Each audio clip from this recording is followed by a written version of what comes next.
Oui, nous avons eu la chance extraordinaire de bénéficier d'un soutien exceptionnel des Grands Moulins de Dakar, qui ont tout de suite compris l'utilité, la pertinence et l'actualité du sujet qui est abordé dans le documentaire. Et c'est un honneur pour nous de projeter ce film au Sénégal, ici à Dakar. Et c'est aussi un honneur pour nous d'avoir eu le soutien des Grands Moulins de Dakar. Dans ce film, revient sur une séquence qui a eu lieu au cours du premier semestre 2023 sur la situation des subsahariens de façon générale et des Noirs, des Noirs pardon, de façon générale et des subsahariens de façon plus particulière. Je travaille sur les questions de discrimination et de racisme en tant qu'avocat depuis de nombreuses années. J'ai plusieurs affaires contre des personnes de premier plan d'extrême droite en France. Je pense à Marine Le Pen ou à Éric Zemmour par exemple. Et pour moi, c'était une continuité finalement de la lutte pour le respect de la dignité humaine, sur laquelle j'ai été amené à travailler en Tunisie, qui est un de mes pays d'origine. Et de ce point de vue-là, le scénario s'est imposé à moi puisque j'avais commencé à travailler en 2022 et en 2023 la situation a beaucoup évolué et ce court-métrage est là pour parler de cette séquence-là qui a eu lieu au cours du premier semestre 2023.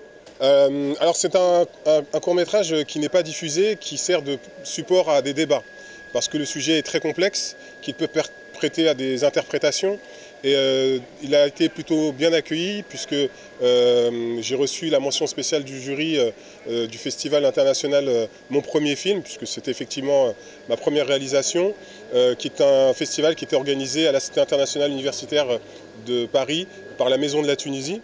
Donc je suis très satisfait. J'ai un jury avec des gens du cinéma tunisien de renommée internationale dans le monde arabe.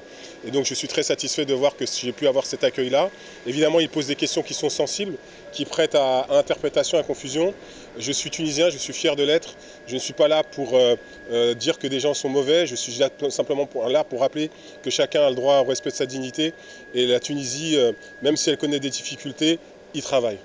Pour l'instant, la diffusion se fait à travers des rencontres qui se font, que j'ai pu faire en France, aux États-Unis, mais aussi en Tunisie.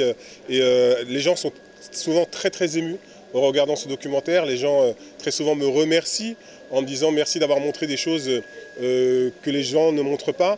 Et c'est vrai que moi, mon objectif, lorsque j'ai réalisé ce documentaire, c'était de donner la parole à des gens qu'on n'a pas l'habitude d'entendre, parce qu'on ne connaît pas leur nom, on ne connaît pas leur âge.